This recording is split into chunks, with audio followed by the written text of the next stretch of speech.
Hi everyone, my name is Nidhi Bhatnagar and I welcome you all in this channel. तो आज की video में क्या सीखेंगे, देखो आज हम करने वाले हैं क्लास 7th का एसएसटी का चैप्टर नंबर 1 जो सिविक्स का चैप्टर है बेसिकली हमारा डेमोक्रेसी एंड इक्वालिटी। तो चलो विदाउट डिले अपनी वीडियो को शुरू करते हैं। All credit goes to writer as well as the publisher. तो सबसे पहले पढ़ लेते हैं भाई हम इस चैप्टर में क्या पढ़ने वाले हैं। In this chapter we will explore the concept of equality. अब इस चैप्टर में हम पढ़ेंगे कॉन्सेप्ट, किस चीज़ का कॉन्सेप्ट हम समझेंगे, इक्वालिटी यानी कि समानता, लोग समान हैं, सब एक हैं, इस तरह से सब एक जैसे हैं basically. Further and try to understand its importance. हम पहले तो ये पढ़ेंगे और उसके बाद है ना फर्दर, यानी इसके बाद हम लोग कोशिश करेंगे कि हम समझें कि इंपॉर्टेंस क्या है डेमोक्रेसी की, भी डेमोक्रेसी की क्या ज़रूरत है। We will also take a look at whether or not every one is equal in reality. फिर उसके बाद क्या है कि we will also take a look, हम ये भी देखेंगे कि भाई सभी लोग जो हैं वो वास्तविकता में, है ना, हम बोल रहे हैं कि भाई सब इक्वल हैं, तो क्या वास्तविकता में सब इक्वल हैं। So let us look at a case study. चलो एक ही केस स्टडी है, इसको पढ़ लेते हैं। क्या केस स्टडी है भाई, यहाँ पर Harilal Waghle is employed as a cleaner with municipal corporation. तो हरीलाल वागले जो हैं वो काम करते हैं म्यूनसिपल कॉरपोरेशन में मुंबई के एक क्लीनर की तरह, मतलब सफाई कर्मचारी हैं basically. He gets a salary of 7,000 per month. तो उनको 7,000 रुपये जो है पर मंथ मिलते हैं। Hardly enough for him to support his family of 4। भाई 4 लोग उनके परिवार में हैं, तो ये 7,000 रुपये में उनका परिवार बहुत ही मुश्किल से किसी तरीके से भी वो इस पैसे से अपने घर को चला पाते हैं। इनफ तो नहीं है, हार्डली इनफ इसीलिए लिखा जा रहा है। He lives in a slum, वो बहुत गंदी सी बस्ती में रहते हैं of Moregaon. The area likes basic facilities like cleanliness, water supply and electricity. अब इस एरिया में बहुत ज़्यादा कमी है बेसिक फैसिलिटीज़ की, यानी कि बेसिक चीज़ें जो कम से कम हमें जीवन में चाहिए, जैसे कि सफाई होनी चाहिए, पानी की सप्लाई होनी चाहिए, बिजली होनी चाहिए, वो भी नहीं है। The nearest municipal school is nearly 8 kilometres away.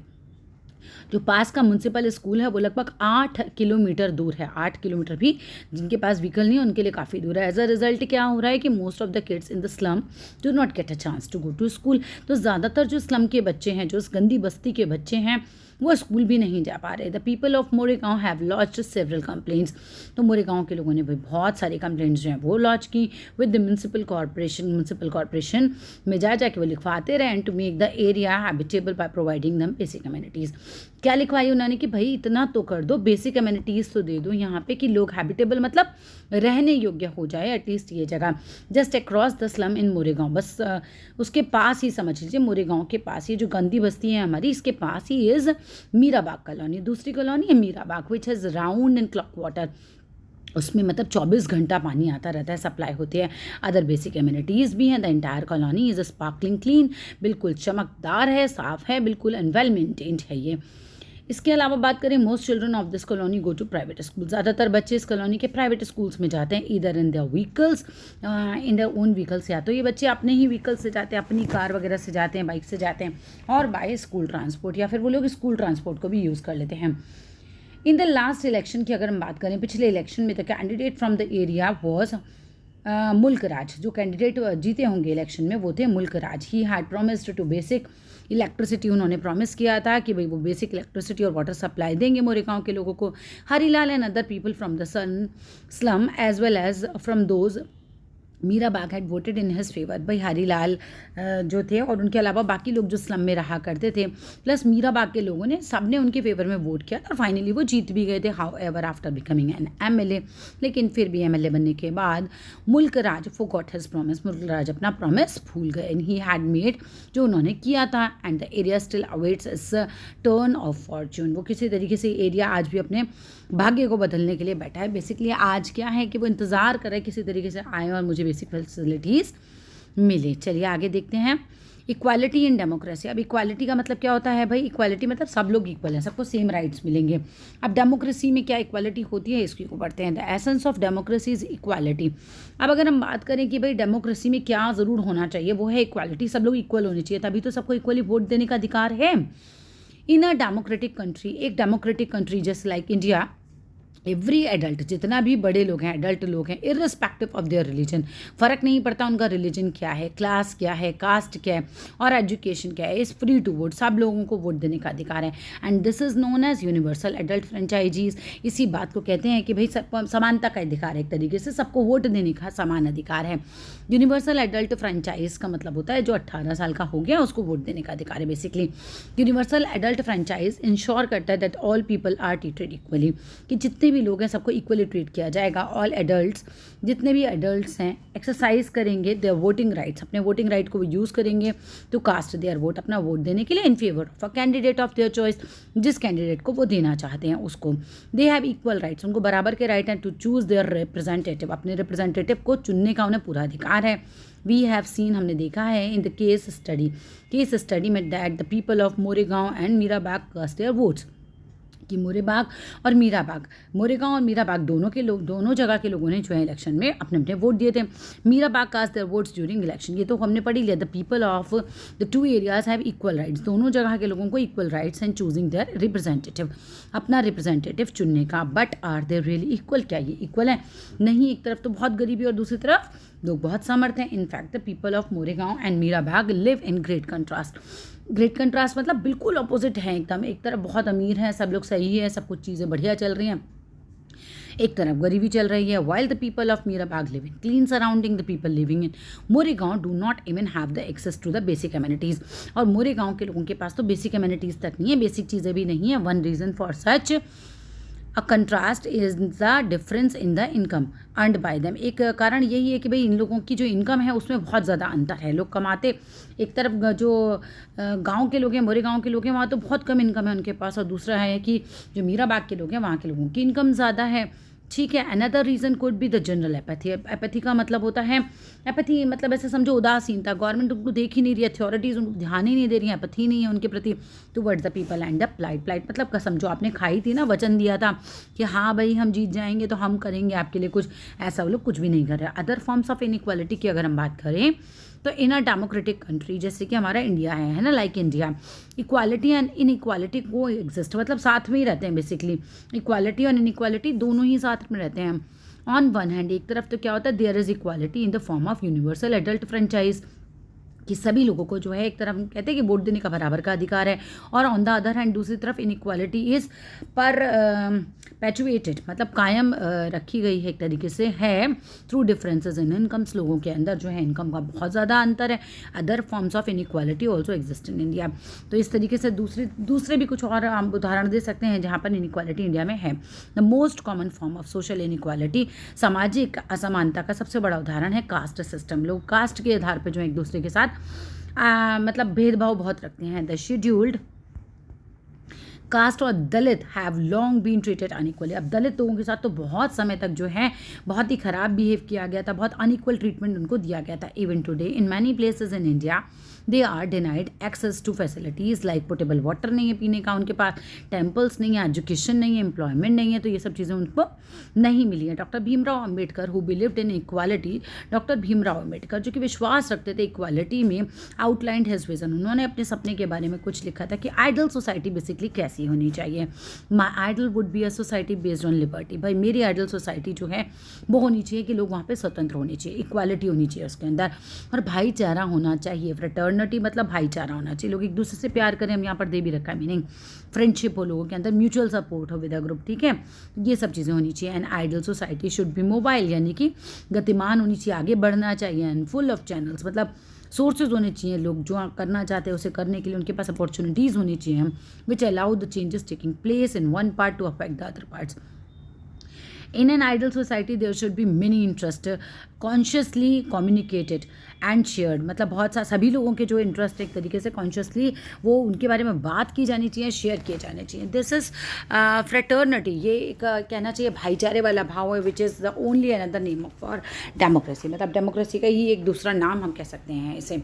Democracy is not merely a form of government, democracy का केवल एक गवर्नमेंट की फॉर्म ही नहीं है, it is primarily a mode of living, एक रहने का तरीका भी है, ऑफ को जॉइंट एक्सपीरियंस है ना, जिसमें मिलजुल कर एक्सपीरियंस होते हैं। It is essentially an attitude of respect between fellow man. अब एक दूसरे के प्रति रिस्पेक्ट का भाव भी। अब इक्वालिटी क्या होता है, the state of being equal, कि हम लोग जो हैं वो इक्वल हैं। फ्रेटर्निटी मतलब फ्रेंडशिप और म्यूचुअल सपोर्ट हो विद इन अ ग्रुप, लोगों में आपस में। और लिबर्टी का मतलब होता है the state of being free from operation और अपोजिशन, मतलब किसी को कुछ दबाया ना जाए, है ना, हम आज़ाद हो बेसिकली। नेक्स्ट बात करते हैं, let us study a case of discrimination. चलो एक और केस स्टडी आपको पढ़ाया जा रहा है वेल मुर्गन के बारे में।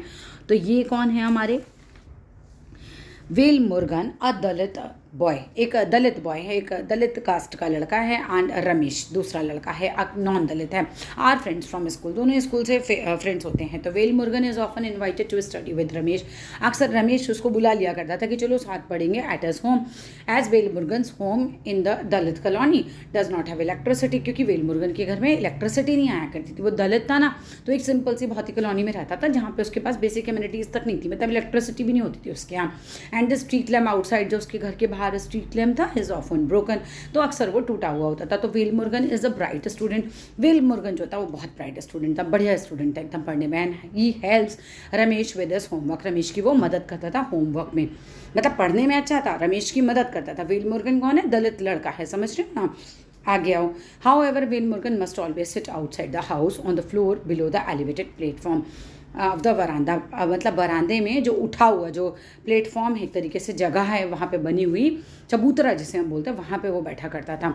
ठीक है, उसको घर के बाहर बैठाया जाता था, बेसिकली उसको डिस्क्रिमिनेट किया जाता था बिकॉज वो दलित बच्चा था। ठीक है, while Ramesh sits where Ramesh sits, तो रमेश जहाँ ऊपर बैठता था तो वेल मुर्गन को नीचे की तरफ बैठाते थे basically. Vel Murugan must always sit outside the house, घर के बाहर, ऑन द फ्लोर, फर्श पे बैठता था, बिलो द एलिवेटेड प्लेटफॉर्म, यानी कि जैसे ऐसे समझो कि ये ऊपर वाली जगह पे, तो यहाँ पर तो रमेश बैठेगा और यहाँ पर जो है वो उसका फ्रेंड बैठेगा। तो ये हो गया ना चबूतरा एक तरीके से, ये मेन डोर है घर का, तो वो नीचे की साइड बैठाते थे उसको इस तरह से। समझ आ रहा है। आगे आओ, Ramesh is called inside to eat. अब डिनर टाइम पे क्या होता था, Ramesh is called inside to eat with his family, Ramesh को अंदर बुलाया जाता था खाना खाने के लिए परिवार के साथ। ऑन द रेयर ओकेजन्स पे on which Ramesh insisted that his friend should, अब कभी कभार क्या होता था, रमेश इंसिस्ट करता था कि उसके friend should join them for meals, कि भाई उसके फ्रेंड को भी जो है वो खाने पे इन्वाइट किया जाए, बुलाया जाए। लेकिन ऐसा होगा क्या, सोचो। अब join them for meals, his parents stipulate, और शर्त लगाते थे that well Murugan must eat outside, लेकिन उसके पेरेंट्स क्या कहते थे, ठीक है हम इसको खाना खिलाएंगे बशर्त कि ये बाहर बैठेगा, अंदर नहीं खाएगा हमारे साथ। एंड ऑफ द प्लेट, और प्लेट भी बाहर ही रखेगा। That is kept for Dalit house keeper, जो दलित हाउस कीपर था ना, उनके घर का नौकर था दलित, उसके लिए जो रखी गई थी उस प्लेट में इस बच्चे को खाना दिया जाता था। तो ये तो गलत ही हो रहा है भाई। Well Murugan is also asked to wash the plate before and after he eats, कहा जाता था कि खाने से पहले और खाने के बाद तुम अपनी प्लेट खुद साफ करोगे, वेल मुर्गन से ऐसा कहा जाता था। What are the facilities that are missing for Velmurugan, आप फैसिलिटीज़ तो देख सकते हो, तुम समझ ही सकते हो कि भाई देखो वेल मुर्गन के साथ जो है अच्छा बिहेव तो नहीं किया जा रहा है, बिल्कुल नॉर्मल बिहेव उसके साथ नहीं किया जा रहा है। Why is Velmurugan treated in such a manner by Ramesh parents, because वो जो है वो दलित बच्चा है और उसके साथ जो है वो प्रॉपरली ट्रीट उसको नहीं करना चाहते। डू यू थिंक, क्योंकि वो समझते हैं कि हम जो हैं वो अपर कास्ट हैं और वेल मुर्गन जो है वो नीचे की कास्ट का है। Do you think this situation में change due to Ramesh repeated protest, अगर रमेश बार बार कहता कि नहीं ये गलत है, नहीं ये गलत है, तो क्या ऐसा हो सकता था? हाँ, थोड़ा संभावनाएं तो हैं कि हो सकता है उसका परिवार थोड़ा बहुत कुछ समझ पाता। इन्हेंसिंग ह्यूमन डिग्निटी, अब किस तरह से इन्हेंस की जाती है, बढ़ाई जाती है इंसान की डिग्निटी को। We have read that caste, gender and religion play an important role in determining whether or not people are treated equally. अब देखो वी हैव रेड दैट, हमने पढ़ लिया है कि जो कास्ट है, जो जेंडर है, जो रिलीजन है, काफ़ी ज़्यादा इंपॉर्टेंट जो है रोल अदा करते हैं बताने में कि लोग किस तरह से अनइक्वली ट्रीट किए जा रहे हैं। मानो कि अगर पूरे हिंदुस्तान में सब भारतीय लगाने लगे, निधि भारतीय, प्रीति भारतीय, शिल्पा भारतीय, तो सोचो सब भारतीय हो जाएं, कास्ट ही खत्म हो जाए एक तरीके से, तो सब इक्वली हो जाएंगे, सब इक्वली ट्रीट किए जाएंगे। लेकिन अभी क्या हो रहा है, लोग ना, या फिर ये हो कि भाई लोगों को ये समझ आ जाए कि भाई ऊंच नीच क्या होती है, पढ़ा लिखा इसी ले रहे हैं लोगों को, कि कुछ नहीं होता, ये तो सब बेकार की बातें हैं। ठीक है, पीपल लाइक वेल मुर्गन और वुमेन और माइनॉरिटीज़ रिप्रेजेंट करते हैं सोशल ग्रुप्स को that are often treated unequally, इस तरह के ग्रुप्स को जो अक्सर अनइक्वली ट्रीट किए गए, जिनके साथ खराब व्यवहार किया गया। Whenever they are treated unequally, जब भी इनको अनइक्वली ट्रीट किया जाता है, द डिग्निटी इज़ वायलेटेड, उनकी जो डिग्निटी है, उनका जो सम्मान है, उनकी जो इज़्ज़त है उसको मतलब एक तरीके से वायलेट किया जा रहा है, उसका उल्लंघन किया जा रहा है ना, ख़राब किया जा रहा है बेसिकली उनके साथ कुछ। वी मस्ट रिमेंबर, हमें याद रखना चाहिए that all individuals are equal, जितने भी अलग अलग लोग हैं सब इक्वल होते हैं। They deserve to be given the same respect and dignity, वो लोग डिजर्व करते हैं कि सबको रिस्पेक्ट दी जाए, सबकी इज्जत का ख्याल रखा जाए as the other members of the society, जिस तरह हम सोसाइटी के दूसरे मेंबर्स का ध्यान रखते हैं। And unequal treatment not only violets there dignity, अब अनइक्वल ट्रीटमेंट केवल उनकी डिग्निटी को ही वायलेट नहीं करता but also puts them through mental agony, उनके दिल और दिमाग को भी पीड़ा पहुंचाता है बेसिकली। दुख तो होगा ना, अगर आपके साथ कोई आपको अनइक्वली ऐसे ट्रीट करेगा तो आपको भी बहुत बुरा लगेगा। Provisions in the Indian constitution, अब इंडियन कॉन्स्टिट्यूशन में क्या प्रोविजन है? द इंडियन कॉन्स्टिट्यूशन जो है रिकग्नाइज करता है, बेसिकली मानता है द कंसेप्ट ऑफ इक्वालिटी को, उसको फॉलो करता है कि नहीं सब लोग इक्वल हैं। The article 15 of the Indian constitution makes provisions to treat people equally with dignity. भाई आर्टिकल 15 जो है एक समझ लो तुम्हारे लिए एक लॉ है, ये एक रूल है कि सभी लोग जो भारतीय संविधान में हैं उनके लिए प्रोविजन है कि सबको एक ही जैसा इक्वली ट्रीट किया जाना चाहिए विद डिग्निटी, सम्मान के साथ। आर्टिकल 15 क्या कहता है? बेसिकली कहता है कि प्रोहिबिशन, यानी कि एक तरीके से आप नहीं कर सकते, डिस्क्रिमिनेशन को रोकता है on groups of religion, race, caste, sex या प्लेस या बर्थ, ये कुछ भी किसी भी लेवल पर एक तरीके से रोकता है कि भाई डिस्क्रिमिनेशन नहीं होना चाहिए, लड़का लड़की के बीच में भी नहीं होना चाहिए, हिंदू मुस्लिम के बीच में भी नहीं होना चाहिए, अमीर गरीब के बीच में भी नहीं होना चाहिए, मतलब हर स्थिति में डिस्क्रिमिनेशन को जो है ये रोकता है। The state shall not discriminate against any citizen, the state यानी राज्य जो है उसको नहीं शैल नॉट डिस्क्रिमिनेट, मतलब सरकार एक तरीके से डिस्क्रिमिनेट नहीं करेगी किसी भी सिटीजन को on the grounds only of religion के बेस पे, या रेस जाति के बेस पे, कास्ट के बेस पे, सेक्स के यानी कि लड़के है लड़का है, या प्लेस ऑफ बर्थ उसका कौन सा, और एनी ऑफ देम, किसी चीज़ पे भी इसको नहीं डिस्क्रिमिनेट किया जाएगा। स्टिपुलेट का मतलब होता है to clearly state that something must be done, ये क्लियरली कहा गया है कि भाई कुछ तुमको करना पड़ेगा, बशर्त जिसे हम बोलते हैं ना, स्टिपुलेट वही चीज़ होती है, शर्त ये है, उसके माता पिता ने रखी थी कि बाहर ही खाएगा वो। No citizen shall on ground only of religion, race, caste, sex, place of birth और एनी ऑफ दैम, मतलब कोई सिटीजन को भी डिस्क्रिमिनेट नहीं किया जाएगा इन सब चीज़ों के द्वारा भी subjected to any disability, liability, restriction और condition with regard to access to shop, public restaurant सब यूज़ कर सकते हैं, मतलब शॉप पे सब जा सकते हैं, पब्लिक रेस्टोरेंट में सभी जा सकते हैं, होटल्स में सभी जा सकते हैं, and places of public entertainment में सभी जा सकते हैं। द यूज़ ऑफ वेल्स, यानी कुओं का सब यूज़ कर सकते हैं, टैंक्स का यूज़ कर सकते हैं, बेथिंग नहाने के लिए जो घाट होते हैं, जैसे होता नहीं है नदी का घाट जैसे हम कहते हैं, नदी के किनारे लोग नहाते हैं, सब जा सकते हैं, रोड्स पे सभी जा सकते हैं, प्लेसेस ऑफ पब्लिक रिसोर्ट्स में सभी जा सकते हैं, मेंटेन कर सकते हैं होल और partially out of state funds को, और dedicated to the use of general public, एक तरीके से जनरल पब्लिक के यूज़ के लिए जो सरकार के पास फंड होता है उसको यूज़ किया जाना चाहिए। Nothing in this article shall prevent the state from making any special provision for women और चिल्ड्रन। अब नथिंग इन दिस आर्टिकल, इस आर्टिकल में से कुछ नहीं है जो प्रिवेंट करता है स्टेट को करने से कोई भी स्पेशल प्रोविजन बच्चों के लिए या विमेन के लिए। नथिंग इन दिस आर्टिकल और इन क्लॉज 2 और आर्टिकल 29 शैल प्रिवेंट, रोकता है the state from making any special provisions for the advancement of any socially और educationally backward classes of citizen और for the schedule caste of the citizen and tribe. So यहाँ पर कुछ मतलब basically वो नहीं, वो बेसिकली वो रोकता नहीं है एक तरीके से ना ये सब कुछ करने के लिए। The government has tried to enforce, सरकार जो है वो कोशिश कर रही है लागू करने की इक्वालिटी को as mentioned in the constitution, जैसे कि कॉन्स्टिट्यूशन में मेंशन किया गया है, थ्रू वेरियस लॉज बना के एज वेल एज स्कीम्स बना के for the disadvantaged section of the society, एक ऐसी सोसाइटी जो कि जिसके साथ बहुत ज़्यादा डिस्क्रिमिनेशन हुआ है उसको आगे बढ़ाने के लिए सरकार बहुत कुछ कर रही है बेसिकली। अब पहला इनिशिएटिव गवर्नमेंट ने क्या लिया, मिड डे मील का। क्या ये दोपहर में जो है जो गरीब बच्चे हैं, जो पिछड़े हुए वर्ग के बच्चे हैं, उनको खाना दिया जाएगा सरकारी स्कूलों में free. Mid day meal is a popular scheme जो कि लॉन्च की गई थी गवर्नमेंट ऑफ इंडिया के द्वारा ऑन 15 अगस्त 1995 में। The purpose of this scheme is to provide elementary education, कि बच्चों को जो है शुरुआती एजुकेशन दी जानी चाहिए to all children, and ensure करना चाहिए न्यूट्रिशन फॉर द चिल्ड्रन, कि भाई सारे देश के बच्चों में न्यूट्रिशन बराबर मिले उनको। फॉर डिसएडवांटेज्ड ग्रुप, जो बेचारे गरीब बच्चे हैं, नहीं खा सकते अपने घर में अच्छा खाना, उनको सरकार दोपहर में स्कूल में खाना खिलाती है। Tamil Nadu was the first state to implement this scheme. Most important है कि कौन सा स्टेट ने सबसे पहले ये स्कीम चलाई थी, वो था Tamil Nadu. In a historic order dated 28 November 2001 the supreme court ने डायरेक्ट किया था ऑल द स्टेट कि भाई सुप्रीम कोर्ट ने कहा, डायरेक्टेड मीन्स सारे स्टेट गवर्नमेंट से कहा to implement a mid day meal scheme कि आप सभी जो है मिड डे मील स्कीम चलाइए। इससे ये होगा कि एक तो बच्चे जो है स्कूल पढ़ने नहीं आते हैं तो कम से कम खाना खाने तो आएंगे, इस बहाने पढ़ लेंगे।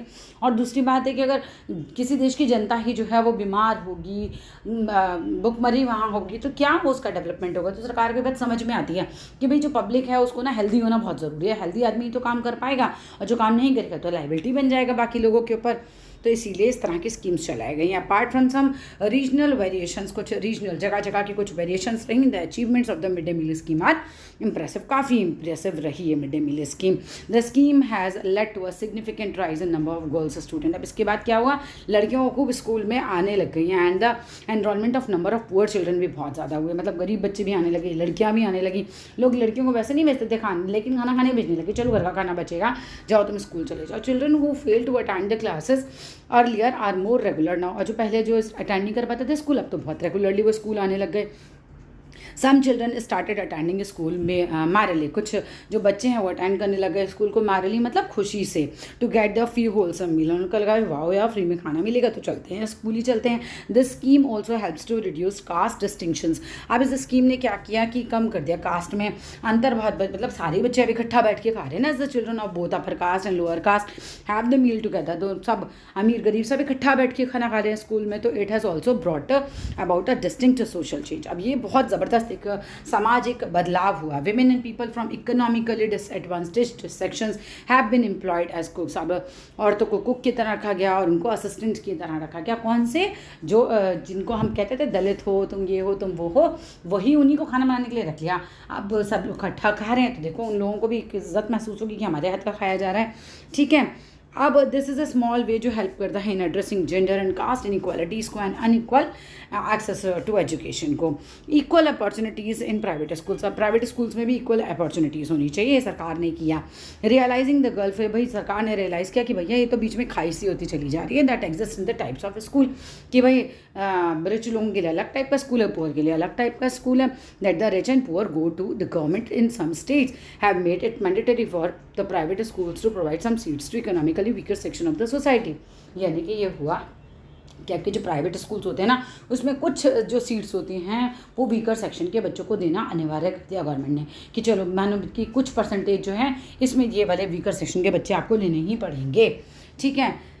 weaker sections of the society. This has been initiated to provide equal opportunity to the weaker section. अब इस तरह से weaker section के बच्चों को भी equal opportunity मिलने लगी in terms of equality of मतलब quality education के लिए, कि अभी इनको भी quality education मिलेगी तो कम से कम कुछ बच्चों को तो मिलेगी ना, कुछ सीट्स अनिवार्य हैं। तो the government on its part is taking initiative to provide equal opportunity. अब सरकार तो बहुत कोशिश कर रही है कि किसी तरीके से सबको equal opportunities दिलवाई जाएँ। However, फिर भी as we have seen, जैसे कि हमने देखा, this aim is still far from being achieved. अभी उतना तो अचीव नहीं किया है कि हम ये कहते हैं कि हाँ भाई सब जगह समानता हो गई, सभी पढ़ गए, सब जगह खुशहाली, ऐसा तो नहीं है ना। डिस्पाइट रियलाइज़ करने के बावजूद the equality is the basic right of all human beings, कि भाई इक्वालिटी जो है वो हर एक का समान अधिकार है, सबको समानता का अधिकार है, सब इक्वल हैं, ऐसा होना ही चाहिए। सब रियलाइज़ तो किया गया। Discrimination on the basis of caste, class, religion still prevails. लेकिन आज भी जो है आप समाज में देख सकते हो कि भाई डिस्क्रिमिनेशन तो आज भी है। ऐसा तो नहीं है कि आपने समझ लिया कि भाई नहीं होना चाहिए तो नहीं है, नहीं है तो आज भी ना, हो तो आज भी रहा है अगर हम ये देखें, ठीक है। आगे देखते हैं हम। A change in the perception of the people is what would help in bringing about equality. अब लोगों का परसेप्शन जो है वो चेंज होना बहुत ज़रूरी है। अब सरकार कितने भी रूल बना लिया, अगर हम पब्लिक की मानेंगे ही नहीं एक दूसरे को इक्वल, तो फिर इक्वालिटी आएगी कहाँ से ना। Equality on other democracies. अब दूसरे देश जहाँ पर डेमोक्रेसी है वहाँ पर देख लेते हैं इक्वालिटी का क्या हाल है। The concept of equality is not as simple as it appears. भाई इतनी सिंपल तो नहीं है जितनी नज़र आती है। इन ऑल डेमोक्रेटिक नेशंस, जितने भी डेमोक्रेटिक नेशंस हैं of the world, despite the concept of equality की कॉन्सेप्ट तो है इक्वालिटी का, the remain some amount of inequality. लेकिन फिर भी इनइक्वालिटी आज भी है वहाँ पर। The United States of America and the European nations have their own share of inequalities. अब USA में, यूरोपियन नेशंस में, वहाँ पे भी inequalities चल रही हैं। For example in USA people from southern state, जैसे कि साउथ के कुछ स्टेट्स हैं, है ना, जहाँ पे जैसे जॉर्जिया हो गया, टेक्सास हो गया, तो वहाँ पे क्या है, वहाँ पे भी ट्रीट किए जा रहे हैं, वो treated as lacking in social ways and culture, वहाँ पे भी इस तरह का चल रहा है, इनक्वालिटी चल रही है। इन ब्रिटेन, टू ब्रिटेन में भी the people from the aristocracy looked down upon other wealthy people, तो जो बिल्कुल कुलीन वर्ग के लोग, जो खूब अमीर लोग हैं, वो दूसरे पर वेल्दी पीपल को थोड़ा सा देखते हैं कि यार नहीं, ये तो नीचे हैं हमसे, राइट, हम ऊपर हैं। इन यूएसए की बात करें, the African American people of African origin, जो अफ्रीका में पैदा हुए हैं, है ना, had been subjected to unequal, मतलब उनके साथ तो बिल्कुल अनइक्वल ट्रीट किया जाता है उन लोगों को, अनजस्ट ट्रीटमेंट किया कि नहीं, खराब ट्रीटमेंट उनके साथ किया जाता है। देयर एंसेस्टर्स, जो उनके पूर्वज थे, had been brought in as slaves to America, America में ना दास बना के लाए गए थे अफ्रीकी, लेकिन अफ्रीका में जब ये अफ्रीकी अमेरिका में रहने लगे तो अब क्या बन गई है, अफ्रीकन अमेरिकन बन गए, लेकिन उनको ट्रीट अच्छे से नहीं करते थे अब ये लोग। Even after the abolition of slavery, दास प्रथा खत्म हो गई थी इन अमेरिका, लेकिन these peoples was discriminated against, लेकिन फिर भी इन लोगों के साथ जो है डिस्क्रिमिनेशन किया गया। रोसा पार्क्स जो हैं एक अफ्रीकन अमेरिकन वीमेन थी। ऑन दिसंबर 1, 1955 को क्या होता है, became an instrumental in starting N agitation against the discriminatory practices. होता ये है कि एक बार ये बस में जा रही होती हैं, ठीक है, एक एजुटेशन होता है, अभी इन्होंने स्टार्ट करवा दिया था एक तरीके से, यानी कि एक आंदोलन शुरू हो जाता है बहुत बड़ा। इनकी वजह से हुआ क्या, वन फेटफुल डे, बड़ा दुर्भाग्यपूर्ण दिन था, एक बड़ी ख़राब स्थिति हुई एक दिन, while she was returning after a long and tiring day work, बुरा दिन उन्होंने काम किया होगा अपने ऑफिस में, बिल्कुल थका हुआ दिन था इनका। She refuse to give her seat to a white man, इन्होंने मना कर दिया। पहले होता था कि जो मान लीजिए वाइट मैन है उसको इनको सीट देनी पड़ती थी, जो भी ब्लैक पीपल हैं ये खड़े हो जाइए, इन लोगों का ये होता था कि अगर कोई वाइट मैन आ गया तो आपको खड़े हो जाना है तुरंत ही, तो इन्होंने मना कर दिया क्योंकि खुद इतने थकी हुई थी। तो हर refusal started a huge agitation against the fair skin. अब देखो फेयर स्किन वाले जो थे उनको तो बहुत बुरा लग गया और इस तरीके से बहुत बड़ा एक आंदोलन खड़ा हो गया। This came to be known as civil rights movement. अब जितने ब्लैक पीपल थे उन्होंने कहा नहीं भाई, अब ये हमारे साथ बहुत गलत हो रहा है। एक औरत ने जो कि थकी हुई थी, अगर उसने सीट नहीं दी और फिर उसके बाद आप इतना शोर मचा रहे हो, तो this is very wrong, right. अब पूरा सिविल राइट मूवमेंट शुरू हो जाता है इस जगह। द गवर्नमेंट इन्फोर्स, जो सरकार लागू कर देती है civil right act of 1964, that prohibited discrimination on the grounds of race, religion, colour and creed. अब फिर सरकार ने कदम उठाया, एक एक्ट यानी कि एक लॉ बनाया 1964 में, जिसे हम बोलते हैं सिविल राइट एक्ट ऑफ 1964, कि सभी जने जो हैं बराबर हैं, चाहे वो किसी भी जाति के हों, किसी भी धर्म के हों, कोई भी उनका शक्ल हो, कलर हो, और किसी वो क्रीड के हो, मानी पंथ के हों, पंथ। आगे देखो, civil right movement was a movement that begin in USA. ये सिविल राइट मूवमेंट पे क्वेश्चन आएगा, इसको याद कर लेना। ये यूएसए में स्टार्ट हुआ था 1950s में, इन विच अफ्रीकन अमेरिकन पीपल डिमांड करते हैं फॉर लड़ते हैं फॉर इक्वल राइट्स के लिए एंड टू सोशल डिस्क्रिमिनेशन। और इस तरह से सोशल डिस्क्रिमिनेशन समाप्त होता है। चैलेंजेस क्या हैं डेमोक्रेसी के, क्या परेशानियाँ आती है अगर हम डेमोक्रेसी रखते हैं कहीं पर, और रिलीजन, जितने भी रिलीजन्स होते हैं, the constitutes of all states and policies of almost all political parties, सब गले लगाते हैं, एम्ब्रेस करते हैं कॉन्सेप्ट ऑफ इक्वालिटी को। भाई सब ये कहते हैं कि हाँ भी कॉन्सेप्ट ऑफ इक्वालिटी तो अपनाया जाना चाहिए। इन स्पाइट ऑफ विच, इसके बावजूद भी अगर हम ये कहते हैं कि inequality has not been removed, inequality खत्म थोड़ी हो गई। सब बोल रहे हैं हाँ, सारे मंत्री बोलते हैं हाँ सब इक्वल होने चाहिए, सारी सरकारें बोल रही हैं हाँ सब इक्वल होने चाहिए, फिर भी क्या इक्वालिटी है तो नहीं ना। प्रैक्टिकली देखो तो नहीं है ना। This should not be taken to mean that differences exist permanently in human society. भाई हम ये तो नहीं कह रहे कि आप ऐसा मान लो कि परमानेंटली ह्यूमन सोसाइटी में रहेंगे। इट इज़ ओनली मीन्स, इसका मतलब केवल इतना है that the struggle to achieve equality is indeed very long, कि भाई बहुत लंबा समय लगेगा इक्वालिटी को लाने के लिए, अचीव करने के लिए, and is not as easy as appears to be. और इतना आसान नहीं है जितना हम बोल रहे हैं। कहना भले ही आसान है, पर प्रैक्टिकली इक्वालिटी लोगों के दिमाग में लानी पड़ेगी ना। सबसे पहले सरकार के कहने से तो नहीं बन पा रहा है ना काम। हम ही समझना पड़ेगा कि हम सब इक्वल हैं। Basically there are people and communities who always strive to achieve equality. ऐसे लोग हैं, ऐसी कम्युनिटीज़ हैं जो हमेशा कहते हैं ना, डिमांड करते हैं, भूखे हैं बिल्कुल इक्वालिटी के, कि दो भाई इक्वालिटी होनी चाहिए in whatever way possible, जैसे भी पॉसिबल है बस इक्वालिटी होनी चाहिए। In the next few chapters हम पढ़ेंगे, we shall try to look at how the issue of equality affect our life. किस तरीके से इक्वालिटी जो इशू है ये हमारे जीवन को प्रभावित करता है, and what can be done to uphold human dignity, और किस तरीके से ह्यूमन डिग्निटी को हम अपहोल्ड कर सकते हैं। बेसिकली इंसान की मतलब इज्जत जो है वो कायम किस तरह से रह सकती है। ठीक है, अब आई होप यहाँ पर ये चैप्टर हो गया है फिनिश। वीडियो अच्छी लगे तो ज़रूर बताइएगा, लाइक कीजिएगा, चैनल को सब्सक्राइब कीजिएगा, शेयर कीजिएगा। Thank you.